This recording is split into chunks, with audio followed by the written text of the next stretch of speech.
바쁜 당신이 알아야 할 모든 것 여기에 있습니다. KBS 1라디오 김성환의 시사야. 오늘 민주당이 대규모 선대위 출범식을 열었습니다. 이낙연 3인 고문을 비롯해 당내 경선에 참여했던 후보들이 지지 연설에 나서 이재명 후보의 원팀 구성에 힘을 보태기도 했는데요. 이재명 후보는 현 정부의 부동산 문제에 대해 사과하고 박정희 전 대통령을 언급하면서 성장의 회복을 제1호 공약으로 제시하기도 했습니다. 민주당 공동선대위원장을 맡고 계신 이상민 의원 연결해서 선대위 출범식 분위기와 의미에 대해 좀 더 자세히 얘기 나누도록 하겠습니다. 의원님 안녕하십니까? 네, 안녕하세요. 네, 지금 이번 선대위 출범에 대해서 메머드급의 용광로 선대위다 이런 평가가 나오고 있는데요. 일단 선대위 출범식 전반적인 분위기는 어땠습니까? 예, 아무래도 이제 방역이 관계 때문에 좀 전체 당원들이나 뭐 지지자들이 다 모여서 하지는 못했고요. 네. 국회의원들 전원과 또 고문 또 일부 당직자들 제한적인 범위 내지만 나름 진지하고 또 열띤 분위기 속에서 선대위 출범을 갖게 되었습니다. 네. 이낙연 캠프 측 30의원 막판까지 선대위 합류를 고사해서 이재명 후보 측에서 상당히 공을 들였다 이런 얘기가 나오던데요. 사실입니까? 글쎄 구체적으로 뭐 어떤 협의 과정이 있었는지는 저는 잘 모르고요. 예. 다만 뭐 위로 짐작하면 당연히 그 치열한 경쟁 속에 있다 보면 감정의 앙금도 있을 수 있고 그래서 서먹서먹하고 쉽게 이렇게 하기는 뭐 어려운 것이 당연하고 또 자연스러운 모습 아니겠습니까? 네. 뭐 경쟁 후보 측 사람들을 어떻게든 함께 하고자 하는 건 당연한 것이고 그런 노력의 일환으로 서른 의원께서 또 참여도 했고 또 이낙연 후보 쪽 그 참모 후보 캠프에 있는 분들도 전원 다 참여한 것으로 전원은 아니겠습니다만 네. 하여튼 대거 참여한 것으로 알고 있기 때문에 그래서 말씀하신 대로 용광로 선대위가 되도록 그렇게 하겠다라는 그런 생각입니다. 네. 이낙연 상임 고문이 이번 이제 출범식에 참석해서 이재명 후보의 지지 의사를 뭐 분명히 밝히기도 했는데요. 근데 이제 원팀을 구성하는 데 있어서 형식적인 요건은 갖췄지만 과연 화학적 결합까지 갈 수 있겠느냐 이런 의문의 목소리는 계속 나오거든요. 예, 아니 당연히 사람 관계가 막 이렇게 뭐 갑자기 좀 티격태격하다가 뭐 금방 단박에 이렇게 뭐 아무 일 없었다는 듯이 될 수는 없다고 보고요. 예. 감정이 있지만 시간과 노력이 필요하다고 봅니다.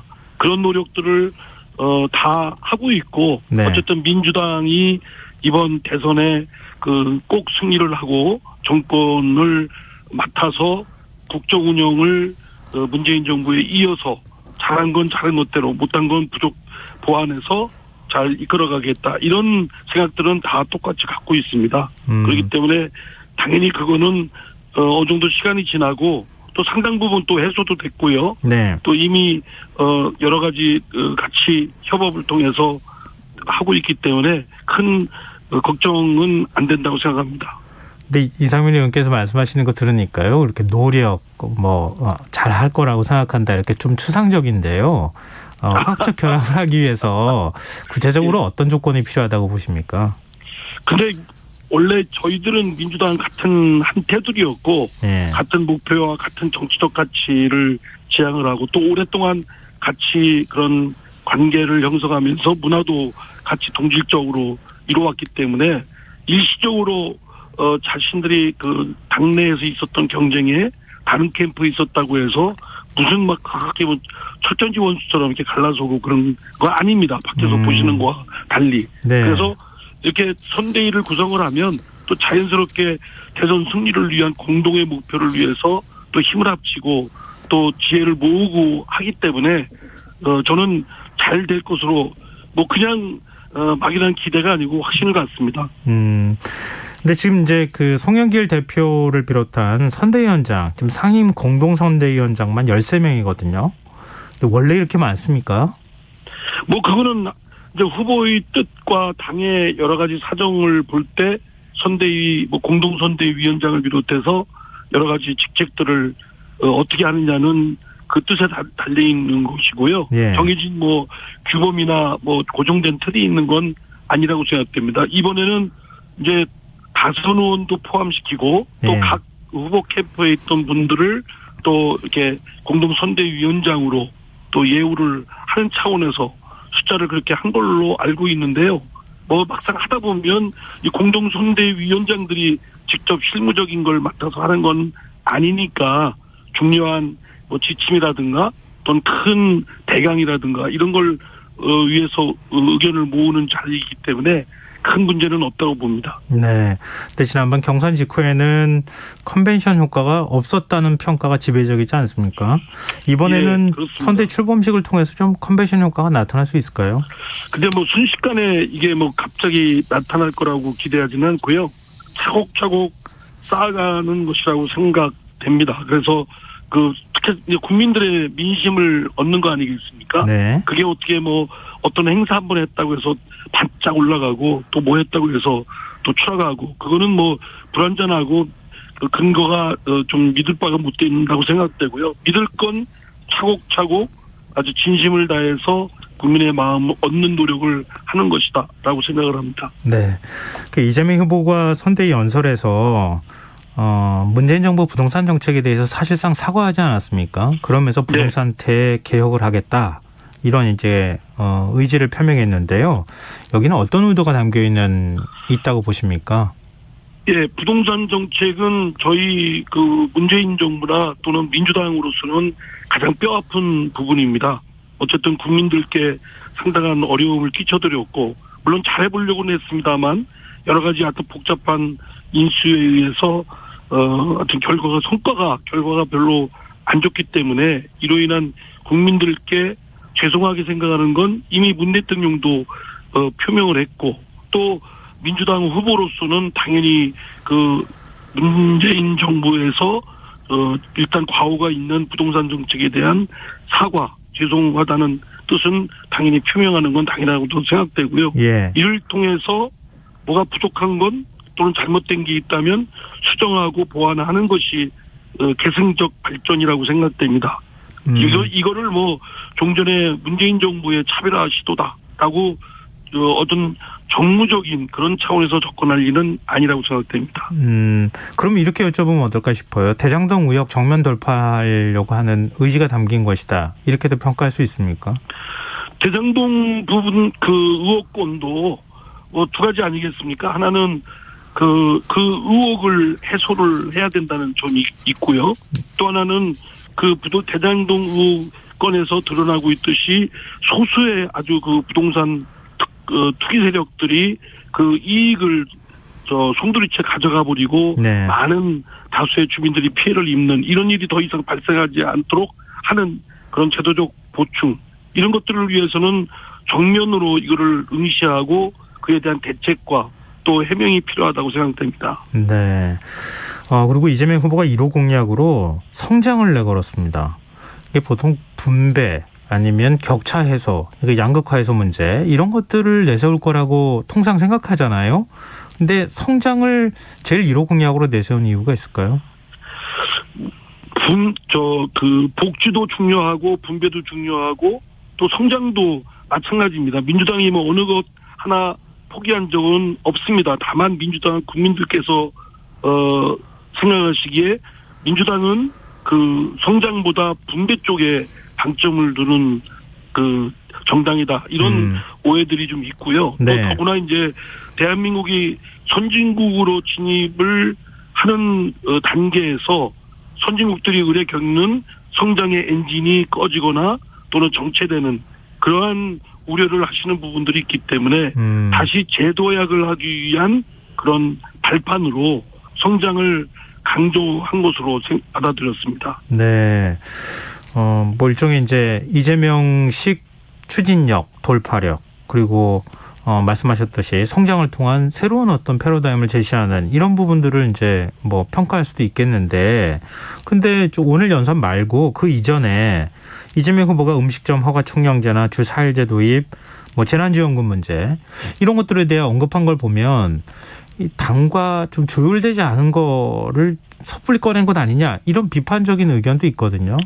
당과 뭐 깊은 또는 넓은 그 논의가 하지 않았던 건 뭐 맞는 말씀인 것 같고요. 앞으로는 그런 것들은 이제 보완돼서 좀 당과의 소통이 좀 더 활성화될 수 있도록 하는 것이 좀 필요하다고 저는 생각됩니다. 다만 이제 그 이재명 후보가 그런 음식점 허가 뭐 총량제라든가 네. 주 4일제 뭐 이런 부분들은 뭐 이거를 공약으로 내걸었다기보다는 하나의 의제로서 제시를 한 것이고 만약에 그렇다면 이런 논쟁은 오히려 더 활발하고 또 폭넓고 깊게 이루어져야 되지 않는가. 대선 과정을 여야의 과정을 살펴보면 저희 더불어민주당도 그랬고 네. 좀 국민의힘도 그렇고 어떤 의제 가지고 활발하게 치열하게 깊은 토론이 이루어지기보다는 그냥 흠집내기, 깎아내리기, 네거티브 이거에 골몰아였거든요. 그래서 네. 이를 극복하는 방법은 어쨌든 다소 설익은 의제라 할지라도 거친 의제라 할지라도 좀 더 활발하게 논쟁이 이렇게 좀 이루어져야 된다라고 저는 생각하고 이런 분위기는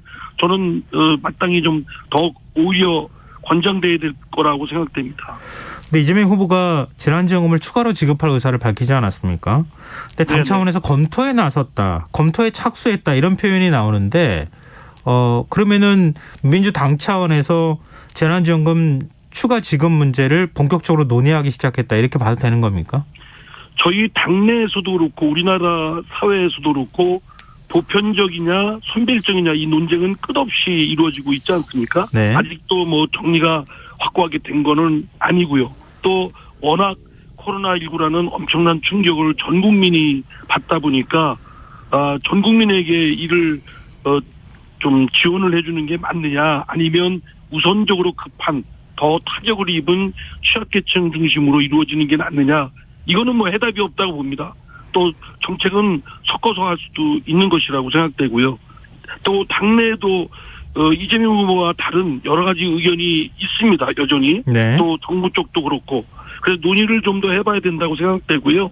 이거에 대해서 이재명 후보의 뜻이니까 곧바로 뭐 이거를 실행하고 또 정책으로 삼는 건 아니고 당내에서도 좀 치열한 논쟁과 또 국민 또 사회 여러 전문가들과 논의가 좀 이루어져야 된다고 생각합니다. 좀 언론 보도나 이재명 후보 발언, 이재명 후보가 전국민 재난지원금 추진 의사를 강하게 밝히는 걸 보면 당에서 그걸 받아가지고 내년 예산안에 반영하려고 하는 건 아닌가 이렇게 생각했는데 그렇지 않을 수도 있다는 말씀이세요? 당내에서도 아직 뭐 정리된 의견이 아니기 때문에요.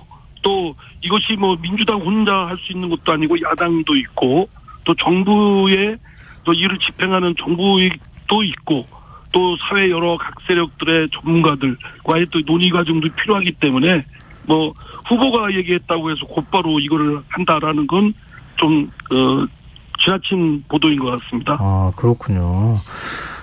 지금 대장동 특검을 국민의힘 쪽에서 계속 요구하고 있지 않습니까?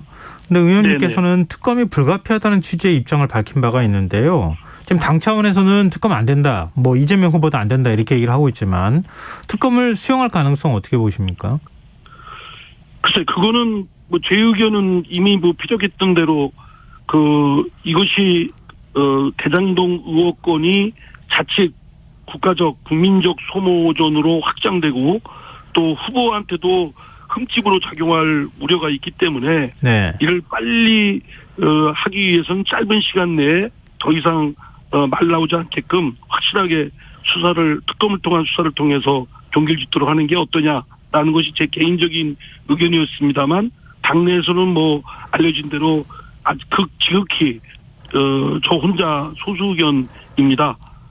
그래서 일단은 검찰과 경찰이 수사 중에 있고 이 검찰과 경찰은 더 이상 특검 얘기가 안 나오게끔 지금 단계에서는 철저히 규명하는 노력을 해야 될 것이고 또 저희들은 그걸 지켜봐야 된다고 생각합니다. 네. 이제 국민의힘 얘기도 하나 말씀하겠습니다. 여쭤봤으면 좋겠는데요. 이번 주 금요일이면 대선 후보가 결정이 됩니다. 뭐 지금 투표율도 굉장히 높게 나타나고 있는데요. 네. 최종 후보로 누가 결정이 되는 것이 민주당에 유리하겠습니까? 마음속으로는 누가 될 것 같다라는 짐작가는 분은 있는데 그래요?